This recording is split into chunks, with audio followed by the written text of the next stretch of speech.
Welcome, everybody, to another episode of Quantum Action, the podcast that's here to take you to infinity and beyond. With me today, I have Gary Cardone that's talking to me from Tampa in Florida. Gary, welcome to the show. Thank you, Fabrizio. Happy New Year. Happy New Year to you. So, a lot's happening in the market. We've seen lockdowns change a lot of people's mindsets, change the economy. We've seen cryptocurrency, Bitcoin hit plus go over $60,000 and then plummet down to around about 16,000 where it's now. And I know you're involved in blockchain and Bitcoin and that. So let's talk initially about the lockdowns and how that's changed business. And then let's go into the blockchain and crypto and why you think this is important for the future. Well, the lockdowns clearly have been a structural shift in all markets. I think the consumer's behavior is permanently changed. Not only the consumer's behavior, but I think also employees, the great assets of the world. Yeah. I think, I haven't been in an office building in 3 years. My own office building. I have learned to adapt and bought a house that accommodated business and pleasure and security. That became a real focus for me in post-COVID response. Yeah. I'll call it the COVID response. I'm not a little political on this issue, but So, but I think there's you have a massive exodus from Wall Street going into blockchain. Some of the brightest people in the world. You have I think I read a report the other day from Harvard, MIT, Brown. And after the FTX thing, this may not be saying anything, but you have an awful lot of MBAs coming out of school that have no interest in going into the legacy world. They want to go into either launching rockets to Mars or bioscience, medical, and or blockchain. So I think that, once you have that much intellectual capital moving into an industry, it's going to work. The question is when. Is it 5 years from now, 3 years from now, 30 years from now? Yeah. So do you think that the lockdowns have digitized the economy even more? It's just accelerated digitization of the economy. I don't think that it's accelerated the digitization. Let me just get back to my last point. I think, if a guy like me is not going to go back into the offices, if big industry requires people to go back into the offices, my thesis is that they will attract only the mediocre. You will literally lose the greatest talent in the world when you put these type of restrictions on them. And maybe whoever planned this didn't really think through the implications, but the brightest minds in the world aren't going back into offices just because HR wants them to be there. It's not happening. Yeah, because they figured they can work from home. Yeah, why not? Well, I think from that, you're going to see some of the greatest companies in the world built. Like startups are going to get built. They're going to get built correctly. I know that we're not here yet, but this recession is the right time to build businesses. This is when you build really great businesses because the founders don't give everything away free. And that's been our model for 20 years. Give it away for free, hook the user, steal the user's data, use the data against the user by monetizing that in an advertising stream. And I think that world's over now. I think the world we're going to is a world of hopefully it's transparency, which then moves you to the digitization of the whole planet. Anybody that thinks that we're going to go back to an 8-track tape, listening to Foghat, I don't think that's going to ever happen again, right? So we'll further digitize music, money, everything will become digitized. Yeah. Yeah. So now crypto obviously had a big last few months, in particular with this whole FTX thing that went belly up. A lot of critics now are saying that crypto is going to disappear. It's gone. This is it. It was a scam. I heard some people have a conversation in the gym this morning saying that, the volatility, it's not reliable, blah, blah, blah, blah. I just listened. I didn't say anything. What's your take on the whole thing? Do you think we're going to see Bitcoin climb back up again, or is it just going to sit for a while? What's your read on the crypto market? I was talking to my investment banker the other day, who's a rich, hyper conservative human being. And he made the comment, he was surprised at how well BTC has held up. And I actually believe that to be the case too. This is a big problem. You know, you have a lot of noise here in this market. I think, Fabrizio, it's really important though this industry has confused Bitcoin with crypto, and it's confused DeFi with crypto assets, and it's confused BTC with all these other alternative coins. Now, anyone that thinks they're going to get paid a 12% yield in a zero interest rate market, you kind of maybe need to go back to school and understand economics, because like someone can't pay you 12 in a 0% interest market. They must be taking, crazy risk. I've never done any of the lending or the staking. It's never made sense to me for 6 or 7% to hand over my assets. It'd be like me handing over my home to you and say, hey, enjoy the house for a month and hopefully you'll pay me one day. And I come back and it's trash. So, I think that we're going through a workout. You have a lot of greed and fear that's accumulated in this industry, and people are, fortunately or unfortunately, having to learn their lessons.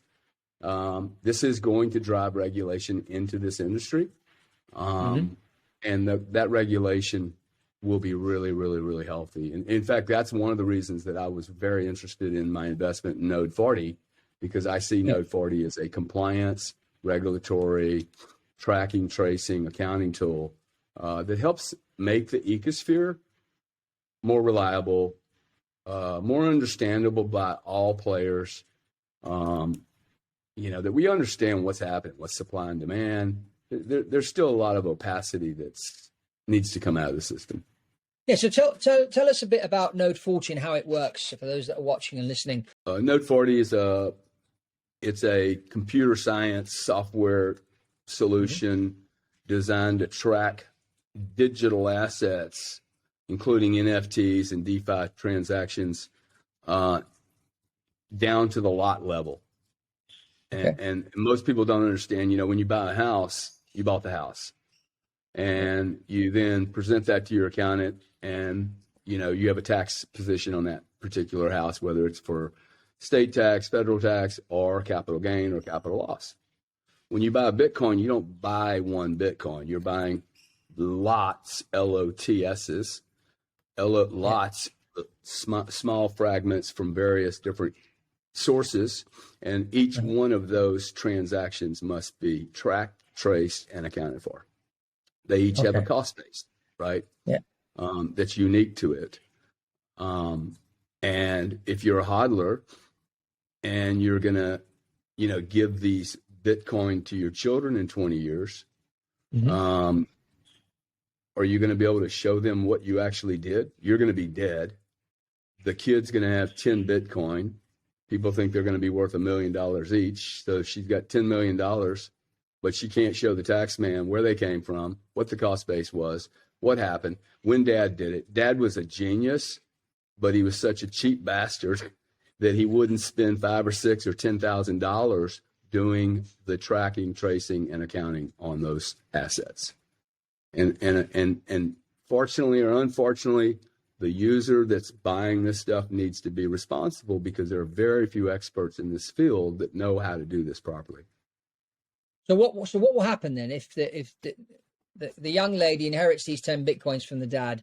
They're worth $10 million, but the dad didn't recall or didn't leave any trace of how much he bought the Bitcoin for. What's going to happen? Are those coins going to be taken by the government? Is she going to? What's going to happen to the taxation on that 10 million? Well, what government is she protecting these assets from? I mean, what shape is the government going to be in that you're in? What jurisdiction is my daughter going to be in? In 10 or 15 years? I mean, America's already broke. Every other country is more broke than we are. So you really don't think that there's going to be a draconian tax man?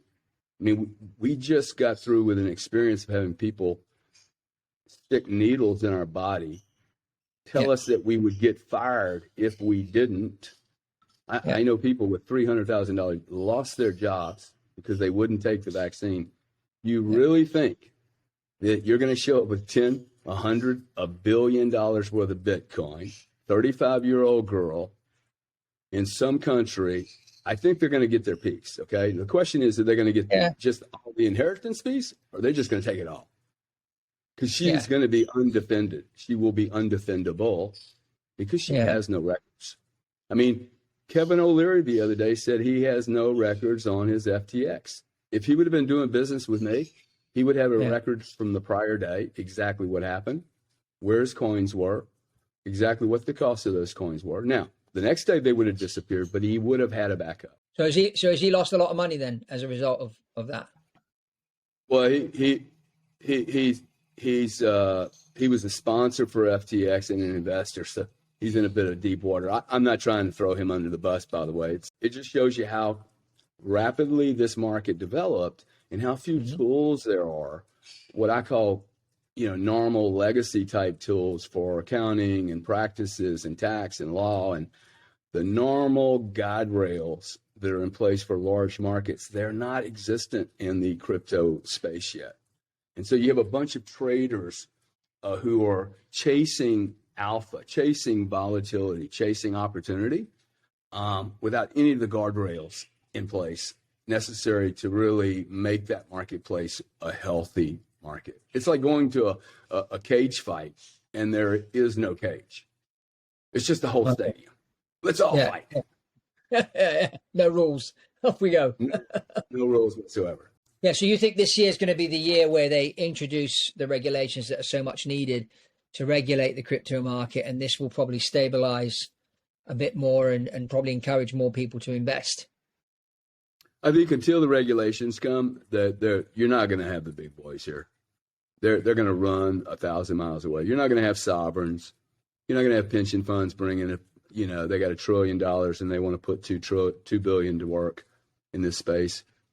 When there's guide rails, when the SEC comes out and says, look, BTC is a commodity, everything else is an asset, traded accordingly, that will be the day this market will start to really bring in real players who feel comfortable enough that, if we think about the dynamics here, you live in Europe, you live in a non-Europe country, but you live in Europe nonetheless. Europe, there's no way Europe makes this. Europe, I am extremely negative on the euro, and I'm extremely. I agree with you. I don't like what they're doing in Europe. Yeah, they're gone socialist as far as I'm concerned. Yeah, NATO is going to fall apart. I don't think that the Ukraine is ever going to be a free country from the Russians. This is not happening. Okay, Russia is going to get their piece. Yeah. And that we're sticking our nose in this is really scary to me. But I don't see how. Look, Bitcoin was built for this world. This is the environment Bitcoin was built for, where you have sovereigns grabbing things, you have trillionaires that are getting thrown in jail, killed.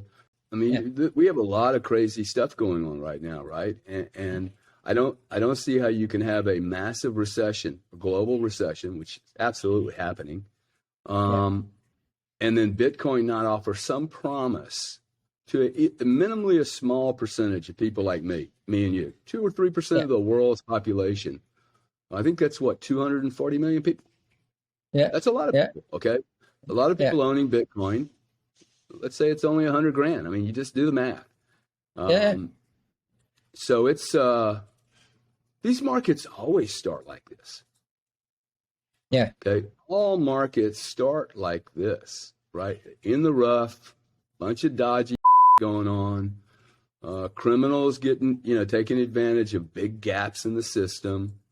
Everybody blaming this kid at FTX. I would suggest that we all look in the mirror and look in the mirror, because greed and fear really that. This was almost a herd mentality of greed, fear, and more greed. So and the media helped. The media pushed this company. They came from nowhere. Yeah. So it's going to be really interesting history to read and to understand what really happened here. But I think it's exciting. This is a tremendous opportunity for people if they're haven't been run over by the train. Yeah. I mean, certainly. I mean, we know the halving's coming again next year of Bitcoin, March, I believe, next year. So I gave my prediction on my channel, BizJet TV, the other day, talking about the crypto people are going to be coming into the market probably after the mid 2023, start buying airplanes. So a number of them have been telling me. And I see Bitcoin probably going to 40, 50,000 by the end of the year. That's my prediction. I know there's lots of other people saying it's going to go a lot higher. I mean, maybe I'm being too conservative. We know the halving is coming. You know, when the halving happens, based off of history, it should be going up to way past 100,000 March next year. But, even if it goes to 40, 50,000, where it's sitting at 16 right now, it's more than triple what it is right now. So anybody that's sitting on some crypto, the money for their jet's going to come in and materialize in the next 4 or 5 months. Carl Moon, the guy in Dubai, who tells the story that he used to work in a grocery store in Sweden up until 4 years ago, started investing in crypto, now he's driving around in Lamborghinis and that. He said, he's shopping around for an airplane right now. He said, not quite ready, but as soon as Bitcoin hits 50,000, I'm buying my jet. That's what he was saying the other day. So, do you think crypto is going to go, Bitcoin, and what about all these other coins that are out there? I mean, there's thousands of altcoins. A lot of people say 90% of them are going to go away. Are there any out there besides Bitcoin that you think has got a future? And if so, why? Just imagine if all the money that had been wasted on chasing yield from FTX and Celsius and these people would have all gone to Bitcoin. What would the price of Bitcoin be today? Yeah, that's true. There are so many circus acts, for lack of a better word, in this space. And, this really comes down to education, right? Like that someone thinks that it's smarter for them to buy a coin for a penny versus a coin for $16,000, that they're going to make more money on the penny coin because it has the ability to go up faster.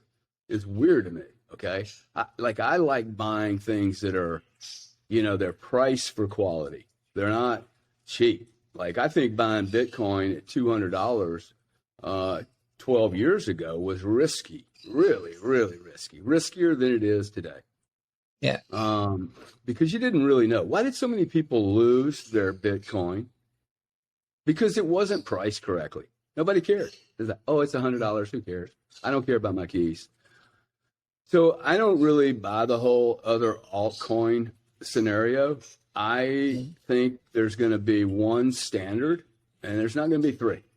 There's very few multiple standards. It's got a white paper. It's got a consensus. It's got a lot of things going for it that can solve a lot of problems on this planet. And we're doing a bunch of copycatting that only dilutes the core value of Bitcoin, in my opinion. So I'm a bit. So what you're saying is basically you just trust Bitcoin. You wouldn't look at Ethereum or Solana or some of the others. In this space. How much risk does a human being want to have? Yeah. Right? Like you're already entering into a brand new market. So you want, like, let's say that I like the rocket business. Okay. I think that's an awesome business. It's exciting. Nothing I can do about it. Question is, who am I going to invest in? Am I going to go invest in Billy Bob's rocket company because he's raising dollar stock, or am I going to go with Elon? I'm going to go with Elon, dude. I will pay the premium. He's had a bunch of failures under his belt. Why would I go and buy a plastic rocket company? Yeah. Makes sense. Okay. Makes sense.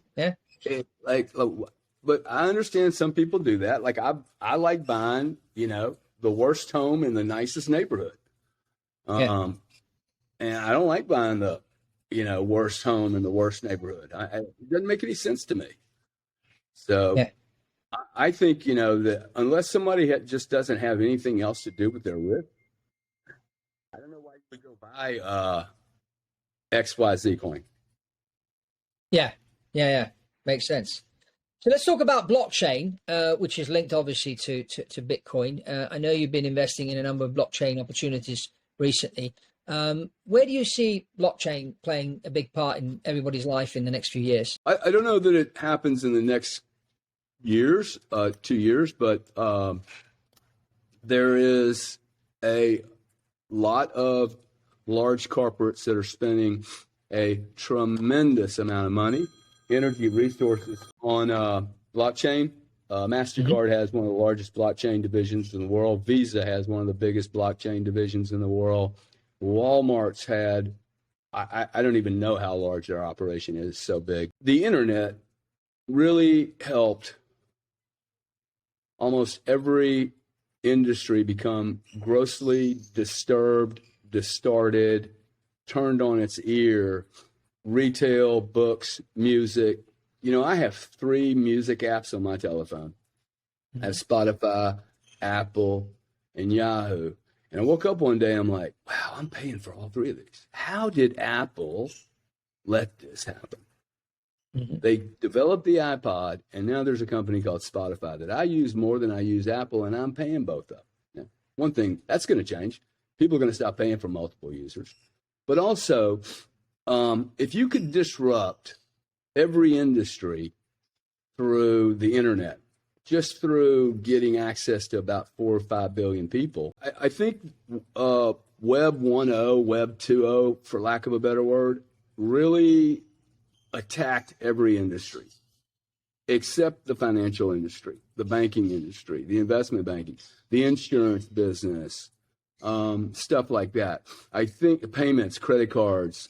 I think the blockchain really is going to deliver a tremendous amount of efficiency and transparency, and free people up from doing really mundane jobs that aren't actually even jobs that are being done well. There's a lot of leakage in the payments industry, in the financial industry, that gets solved through the blockchain. And that's really promising, whether it's decentralized or centralized. I think these two worlds are going to live in, they're going to have to learn to cooperate with each other a little bit, because I don't think you can just go, okay, we're going DeFi. For instance, the chargeback business that I own, it is a DeFi environment for really, I mean, you have too many people touching chargebacks. So in that world, chargebacks should actually be centralized and neutralized. Now that's the issue here, okay? But in the chargeback world, you have 62,000 people touching chargebacks in the financial industry. That's a DeFi experience, right?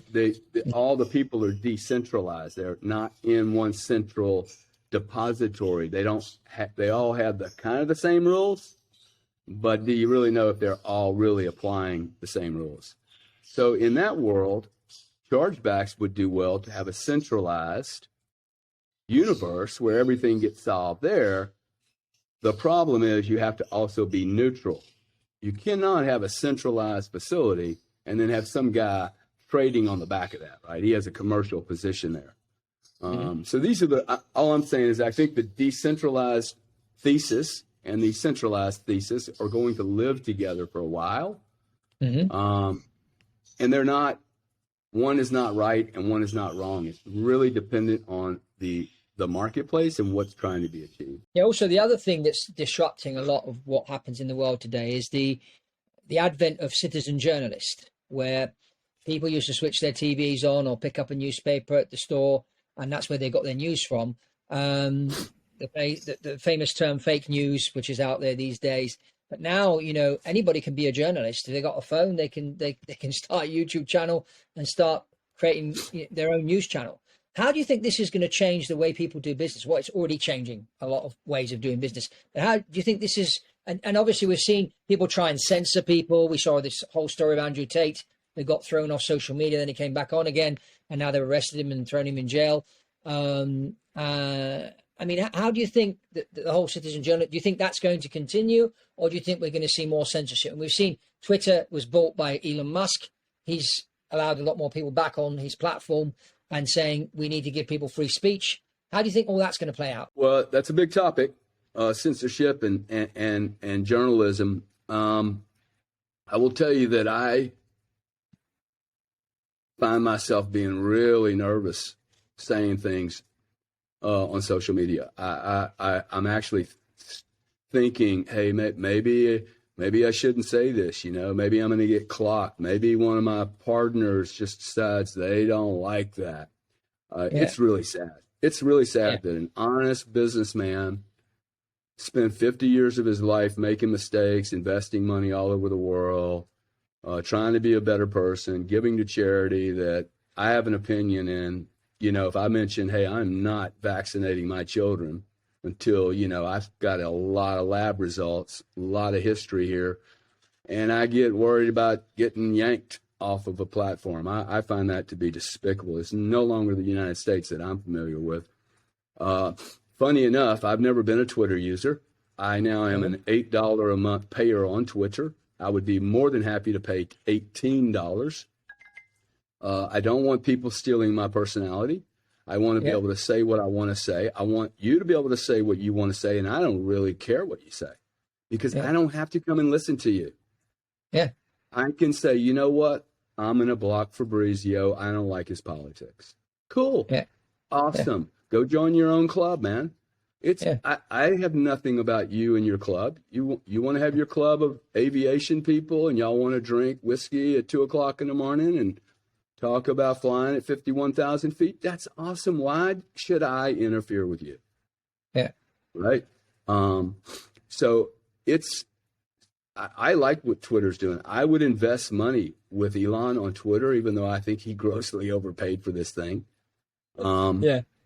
Yeah, but he'll value like, it. For me, if Twitter destroys Facebook, that's a good investment. I don't think Twitter's going to go down in value with what he's doing with it. I think there's some other platforms that are going to be really challenged through what Twitter's doing. Yeah. I think Meta's one of them. Okay. Like, I think this is the age, there's a lot of negative stuff going on right now, but I believe that we are on the precipice of the age of great transparency, where all of the dirty noise that's happened over the last 50 years is getting ready to come out. And we are going to be challenged as humanity. Are we going to move into protest, or are we going to go into apathy? Are we going to just accept the abuses that have been occurring and they are accelerating by a very few group of people? Or are we going to use the internet and blockchain for a way for 8 billion people to say, no, we want our freedom. We don't want a war. We don't want to fight with each other. We're not the enemy. This is a great planet, and we need to be able to help each other and prosper. And we're acting as if it's a super finite universe. And in order for me to win, you have to lose. That's a paradigm that's just really, really dated. Yeah, I mean, they're fueling contention. I mean, this whole debate that's been going on around Andrew Tate, and he's talking about this toxic masculinity that's out there. I mean, he's a controversial figure. I tend to agree with a lot of what he says, though, because I think, the way the world's going in certain things. I mean, I remember we were at a sports event a few years ago, and they decided to give a medal out to each child that ran in the race. And I'm like, my son came in first. Why is he getting the same medal as the kid that came in 10th? He trained for a whole month. No, because, we can't offend anybody. And I'm like, ooh, I don't know. I don't like where this is going. Hey, you offended the winner. By giving a medal to everybody else. Yeah, you exactly. You offended the winner. You took away his prize for working harder than other people, or at least being in that genre that he could really excel in. Yeah. My daughter is in varsity soccer, and she didn't grow up playing soccer. And I told her when she joined the soccer team, I'm like, dude, maybe you should join the junior varsity. You'll get more play. No. Mom's like, no, she's got to be varsity. I'm like, okay, prepare to sit down on the bench. Yeah. And now she complains because she's only playing 7 minutes. I'm like, hey, dude, you cannot ask the player that's so much better than you to sit on the bench while you practice. Yeah. She's been practicing for 8 years before you. I'm sorry. Yeah. Pick a different sport. Yeah. It's not fair to those people. It's going to make the game horrible. So like, we just turned into a bunch of, wimps. I sat on the bench most of my life in baseball when I was playing because I just didn't have I didn't turn into a munchkin. Yeah. The coach didn't become the coach's problem. My parents should have helped prepare me to get there. If that's really what they were interested in, my foundation should have been laid years before, right? This whole wokeness and that's the promoting out there, and it's nice to see what Elon Musk has done with Twitter to allow everybody to just voice their opinion. And if you offend somebody, you offend somebody, and I think that's okay. If someone offends me, that's okay. I'm okay with it. But it's I think a lot of young people today are being brought up in an environment of, oh, can't be offended, can't do this, can't do that. I mean, it's crazy what's happening. And I'm just hoping that, I think at the end of the day, what we all need to do, those of us that have kids, I mean, I know you have 2 kids, I've got 4. We need to sort of make sure that our kids grow up understanding that, you want to achieve something, you need to work for it. And you shouldn't have this entitlement, expect to get because you just showed up. I mean, showing up on the football field doesn't entitle you to win the trophy. You've got to perform. And if you're not performing and the coach pulls you off and puts you on the bench and puts somebody else in because they're fitter than you, because they worked harder, well, then they should be playing because that's life. I mean, because in business, at the end of the day, as you know yourself, I mean, those that win are those that perform. We have to be mentally prepared to be defeated. And I think we're coming into a new generation of people that aren't going to be prepared to lose. So my question is, what's going to happen when they lose? There's a lot of talk about mental health because of lockdown and people being shut in their houses. And now some children, as friends of ours that had children during lockdown, and these children have never seen anybody else than their parents. And now suddenly they find themselves going out and they're seeing people that no longer have masks. And these kids are they're in distress. Now, how is that going to affect them when they become adults? I'm wondering. Now that probably is going to open up a whole new opportunity for businesses to cater for those people. But what are these people going to do to society? What are your thoughts on this? I actually think that we're going to have a rebellion from these children. Okay, I think they're our hope because, and I know you're a really attentive parent. I spend a lot of time with my kids, not when it's convenient for me, but when they're around, I spend time with them. One, I'm not sure how long I'll be around. And 2, this theory, the psychologists that say quality time, okay? A parent cannot, and forgive me if I offend anyone here, but it's pretty unrealistic to think that I'm going to be able to pick the time my 13-year-old really needs me. My 13-year-old needs me when she needs me, when she's going through a crisis. And it may not be very convenient for me. It might be during this phone call, and I'm going to have to say, hey, Fabrizio, dude, we got to do this later. I got to take care of my buddy. But my point on rebellion, these children are not stupid, okay? My kids were privately taught until just recently because the marital situation I'm going through. So we put them back into the school system in a private school. They think half of this is. They look at teachers putting masks on, some of them wearing a mask, some of them not. Then they go to soccer, they don't have to wear a mask. Then they go to a dance and everybody's got to wear the mask. And then you go to the school theater thing and somebody's wearing a mask, but the dogs aren't wearing a mask. They think we are all out of our minds. They're not going to have any respect for authority. They're not going to have any respect for authority. And my children are really good kids, but they're like, why would I have any respect for this? You guys are full of your rules change constantly. There's no consistency whatsoever, and it doesn't make any sense. Doing things like 6-foot sticks between kids. I mean, my kids talk to me about the COVID response lady walking in on Mondays and everybody in the classroom freaks out like, okay, who's she going to pick? Right? Like, Okay. the Nazis are here. Somebody's going to pick. She's got her 6-foot stick. Okay, you, number 7, you have COVID, leave the room. It's terrifying to these children. You're going to have a massive rebellion. No respect for adults, no respect for the rule, no respect for authority, because you know what? We don't deserve any of this respect. It's all been lies.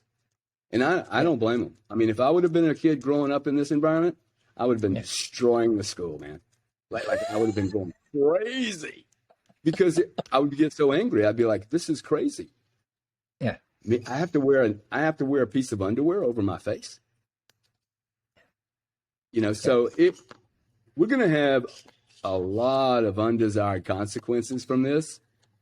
And my hope is that the undesired consequences actually is the very freedom that the very few don't want us to have, that use this whole COVID-19 response as a way to lock us up and to eradicate more and more freedom down this slippery slope of censorship and whatever that this world we're living in. So I'm hopeful, because I don't think you can push humanity that far. You know, I think humanity, the spirit of humanity loves to be free, and they'll do whatever it takes to be. Yeah, I mean, we've been given free will by God. When we came to Earth, we all were given free will, and that's kind of very, very important. And so you're right, man likes his freedom. But I mean, even the popularity of people like Andrew Tate with his message that, you know, is the most Googled man on the planet. Why are people tuning into his content? Because he's talking about what you've just been talking about, and people say, you know, this makes sense. And now they've locked him up. I mean, whether or not he's done what he's done, I don't know. It's not for me to judge. But, you know, if you listen to his message, I'd say 80-90% of what he says makes sense. I don't know the guy, but I think there's a lot of messages now coming out that are making people think about the decisions they've made in the past. I think a large percentage of people that got sucked into this recent last 3 years have had to rethink, oh, wow, I got hoodwinked. I mean, I know a lot of people that go, whoa, you know, when I was pointing my finger at Gary Cardone saying, wow, he's just crazy. Like, they're looking at going, maybe I got, you know, maybe I left my ability to look at what really was going on behind, right? Like, it is easy to follow the herd. Yeah. It is extremely difficult not to follow the herd. Yeah. And people tell me, you know, I got somebody in my life right now going, man, you create a lot of problems. I'm like, you know, it takes a lot of balls to say no for a long time. Yeah. When you're getting pressure from people, I mean, my company wanted to mandate vaccines. I'm like, that's never going to happen on my watch, man. Yeah. People have the right to do what they want to do with their bodies. Yeah. I cannot ask someone to come to work and stick something in their body. That's not cool. Yeah.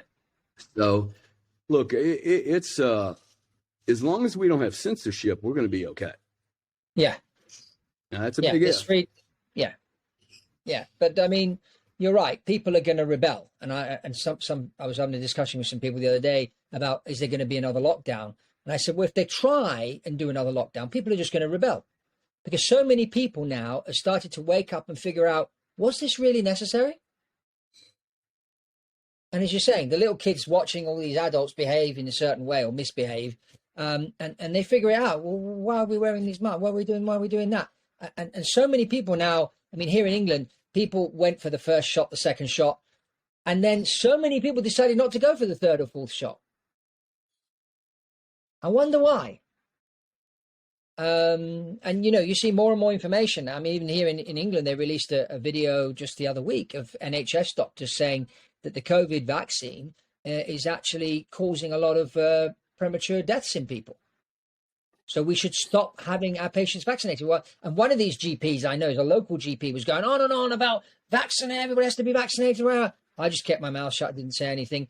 And now he's going around telling everybody, don't have the vaccine. Don't have it because they discovered that there's some stuff in it that's not quite right. This is why all these people are having these heart attacks. So we need to sort of stand by a minute and get this stuff analyzed. And this is now coming out. Little late. Yeah. But so many people have had this thing in them. I mean, my wife and I, this is back 22 years ago when we had our first son, we went to see the doctor. The doctor wanted to vaccinate my son. And I said to the doctor, I said, well, you're a man of science. I said, can you tell me what the ingredients are of the vaccination? He said, no, I don't know what the ingredients are. Okay, well, then let's do this then. This is the deal.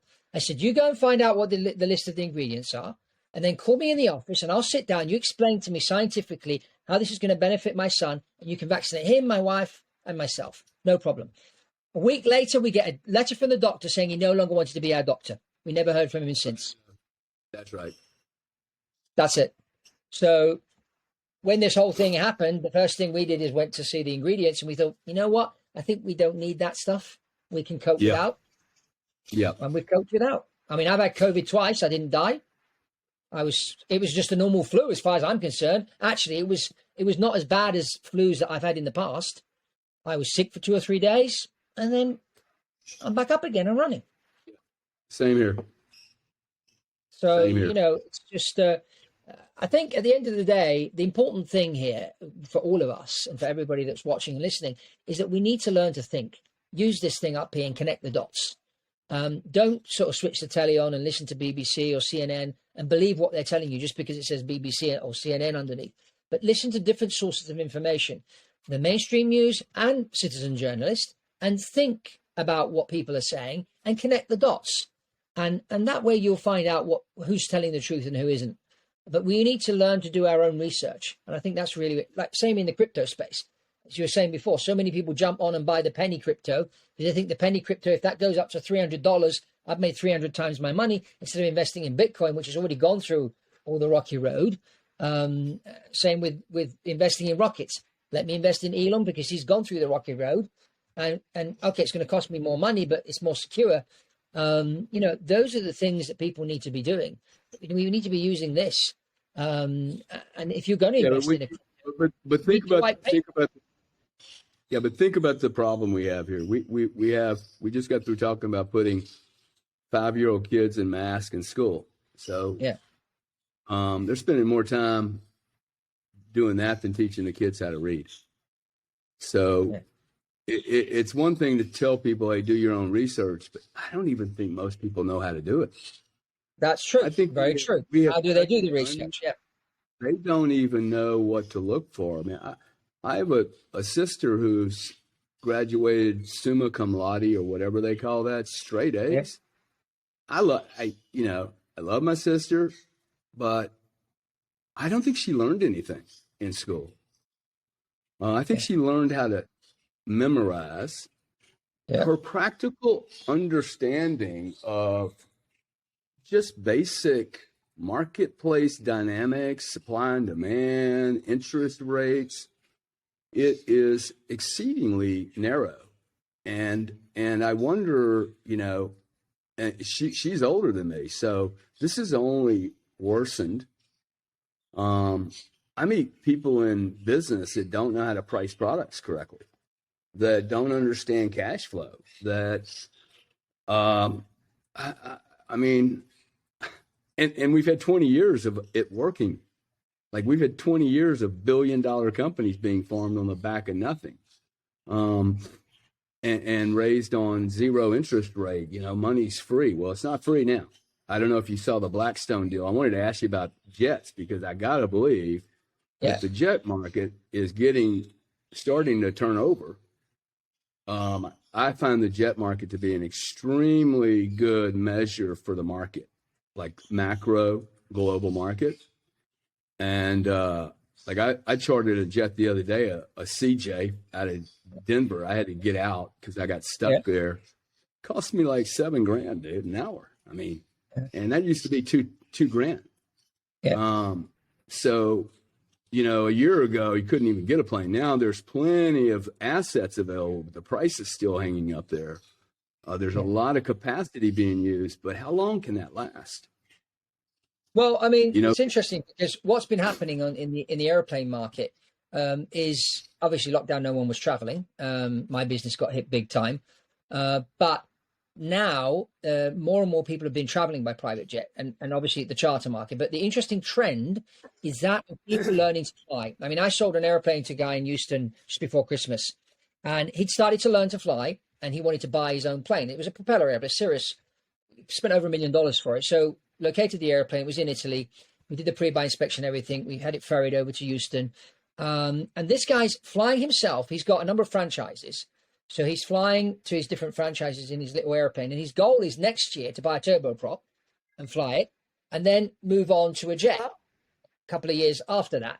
And there's a lot of that happening. Another guy I met, he's this guy, interesting story, moved to America 12 years ago from Moldova, didn't have a penny to his name, started cutting grass, and then got a truck license to drive a truck. Now he's got his own trucking company with 200 trucks, and he's gone out and bought himself his own jet that he flies himself. All in 12 years. Amazing. And he's only 32, the guy. He's young. maybe. So, I mean, this guy's going places.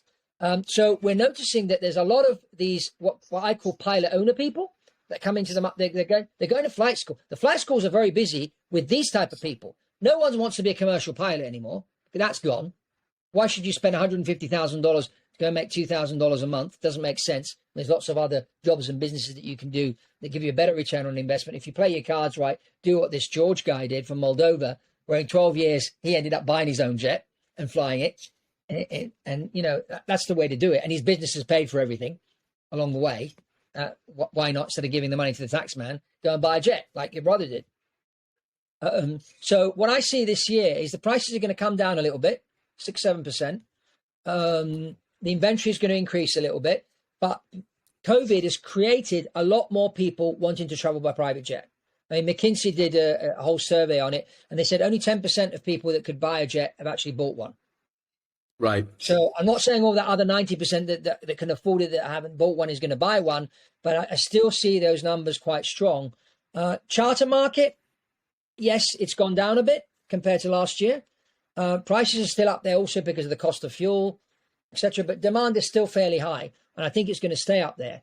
Unlike what happened in 2008, 2009, where we saw the price of aircraft go down by 50%, this time it's not happening because the whole COVID thing has made people think, well, if I have my own airplane, I know who's flying it, I know who's been on it, it's going to be on time because I control it.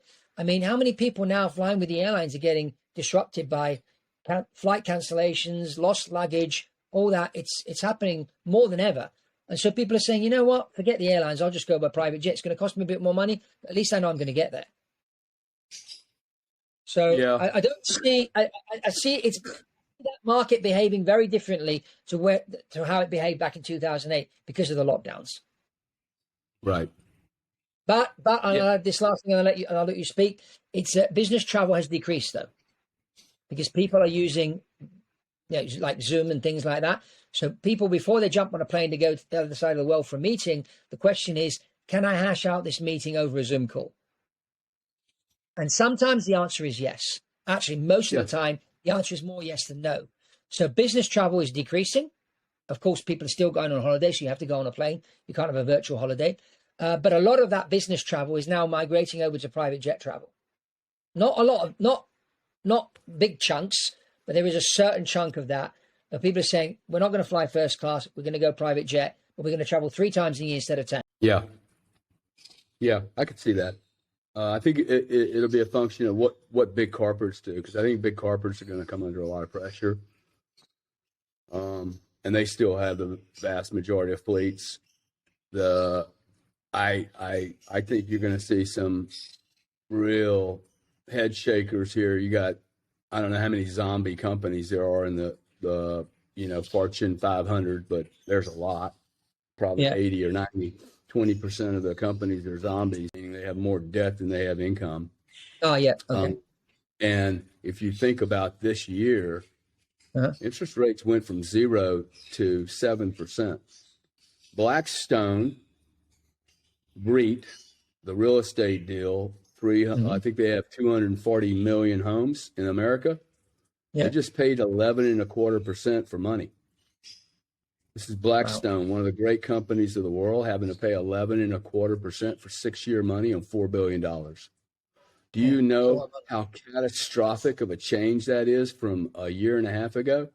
Like I Yeah. was offered 2% money for $100 million a year ago, and I'm a small business.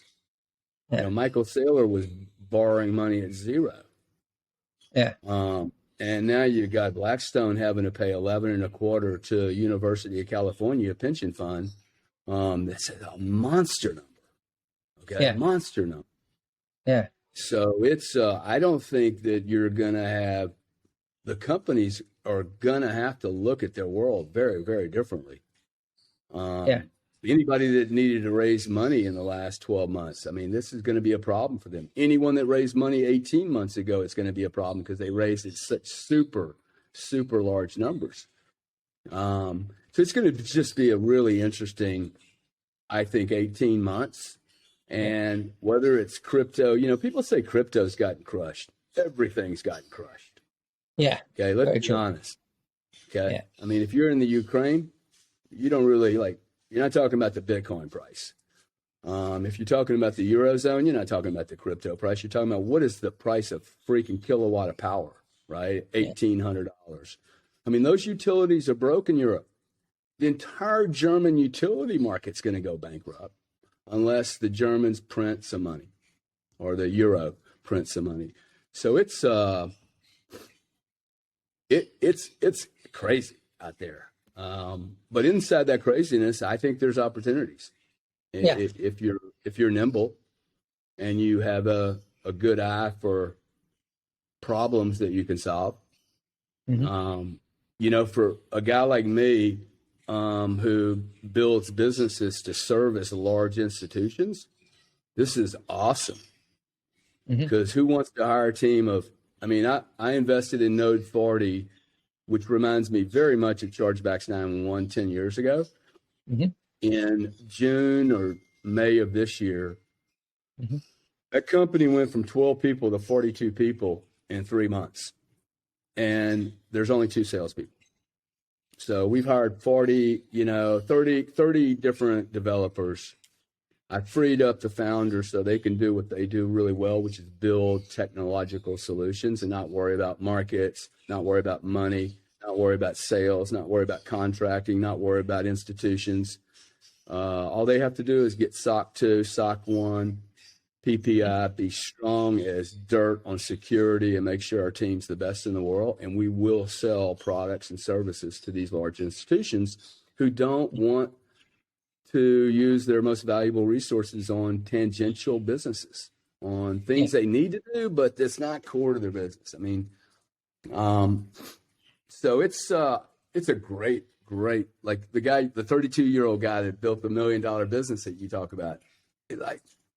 You can't tell me that this isn't the greatest country in the world where anyone can come here and actually work. And if you work hard, me and my twin brother are perfect examples of how great this country is. It's not like we had anything special, right? We probably just had a tough mom. And maybe a chip on our shoulder from losing a dad when we were young. The chip on our shoulder probably definitely brings some of my bad qualities too, some of my less professional qualities. But, I can't really get rid of that and then still have the drive. So anyway, it's quite interesting. Yeah, no, I think you're right. There's a lot of opportunity in 2023 and 2024 as a result of this whole disruption that's happening in the world right now. And I think that's where we need to focus on the opportunities and not try and my new saying is we have to be aware, but we also have to not care. And I don't say that in a horrible way. I mean, aware of what's going on in the world, but also don't care. Don't let it sort of stop us in our tracks. We need to sort of think of our own economy and focus on our own economy instead of listening to what the TV is saying about, there's a crisis. Because if you listen to what the media is saying, you won't do anything. But if you look at your own economy and you look at what you know, you'll spot opportunities. And that's where we need to move in those directions, to think of our own families and our own people, our own companies, and make sure that we continue building, because that's the only way we're going to get out of this bad economy is by people like ourselves focusing on what we can do, and making that can do, grow and scale. And as we do that, create more jobs, more money in people's pockets. And that's really the key. When everybody has more money in their pocket, they spend more money. And when people spend more money, everybody's better off. If the spending stops, if the investing stops, if the people stop taking the idea from their head and trying to implement it, that's when everything suddenly stops. And that's when we're going to have serious problems. So I think, we need to take control of what we can control and keep our focus there and keep moving forward. Gary, thank you very much. I don't know what your demographic is, but you said something about the mainstream media. I mean, I don't even listen to the news. Like zero. And my advice, not that it's worth much, but anyone that's spending 30 minutes listening to the news today, like, ask yourself, what is it you're getting from this? Exactly. Yeah. Like other than a little drama, or you vicariously living through some, go check out what that media person's background is, what their history is, what kind of grades they made in school. Have they ever created anything? Come on, you're listening to a puppet. Yeah. And so, like, read a book, man. Read history. Go read how Egypt failed, Rome failed. People laugh at me and they go, the U.S. dollar's not going to collapse. The U.S. dollar most unequivocally will collapse. Yeah, because all currencies eventually collapse. It's the history of money, yeah. Come on, man. You just go study some history, okay? Every currency collapse. And that we sit here and argue over it is mind-boggling. It tells you that we are not educated. We are grossly undereducated, in my opinion. And that is our core problem, period. At the very source of all society is an education problem. And we're lying to our children. We're lying to ourselves. And my hope is that I think blockchain, if I was a younger man, my greatest interest in blockchain would be in what it will do for education. Yeah. Because once you have education, now countries can roll out their own education program on their own blockchain. And then you can decide whether you want to go look at another country's education program. But most education is propaganda. It's not education. And education is going to take place online. I mean, a lot of education now, a lot of people that were going to university during lockdown realized that I don't need to go sit in a classroom on the other side of the world to learn this stuff. I can learn it from home. Yeah, that's right. That's right. So, for sure. It just makes sense. Even in my church during lockdown, we did virtual church. So I found myself teaching Sunday school through Zoom, and the lessons were a lot better. I prepared them better, did a PowerPoint. Everybody's interaction was better. You could see everyone on the screen. People were putting their hands up, and I think everybody was learning a lot quicker, a lot more effectively than when they're sitting in a classroom. Interesting. So I personally think, that online education is the way forward. Yes, of course, young people like to be in a classroom with other young people and hang out and do all the party stuff that you do in between, classes and that. But, I do think that effective education is already happening online. And I think anybody that's in this space will, and I think anybody that develops a business along those lines is going to make money. In particular, if the way they present the education is a way where they make the student think and not just memorize these dates and then answer these questions and all these multiple choice kind of thing. No, let's think through what we've been talking about here. Let's try and connect the dots between geography and history and economy. Let's try and join the dots, because then we'll really understand what was going on. Instead of separating the subjects, let's try and join them. And in schools and education systems that do that kind of thing, like the Montessori system, and there's other systems out there that that promote that kind of thing. And I think anybody that comes up with that and presents it online, they will pick up students from all over the world. And once you have that website up, you can have 5 people subscribe from India, 5 from Japan, 3 from the UK, 2 from Italy, 1 from Nebraska, 3 from Texas. I mean, I think that's certainly one way forward. And, I always say to all 4 of my kids have been homeschooled. I mean, my oldest is 22, my youngest is 14, and they've all been homeschooled. And my oldest son is, when he got back from his mission, he did 2 years mission for our church. He came back and he was thinking of going to Brigham Young University in America to study movie making. And then he talked to a friend of ours, daughter, who just graduated, and he looked at her video production work and everything. And he said to me, Dad, my stuff's better than hers, but she spent 4 years in university learning to do what I already know how to do. Think how much money she could have made in those 4 years if she hadn't had to pass all those exams. So you know what? I don't need to go. I'll learn this stuff on my own and go out there and do my own thing, which is what he's doing now. And he's doing well. So, but fortunately, he never went to school. So during the years as we were bringing him up, we taught him to think and join the dots. And now he's thinking and joining the dots as he's 22 years old. We'll see where he goes with it. But, I think that's really the main thing. I think a lot of schooling systems kill creativity.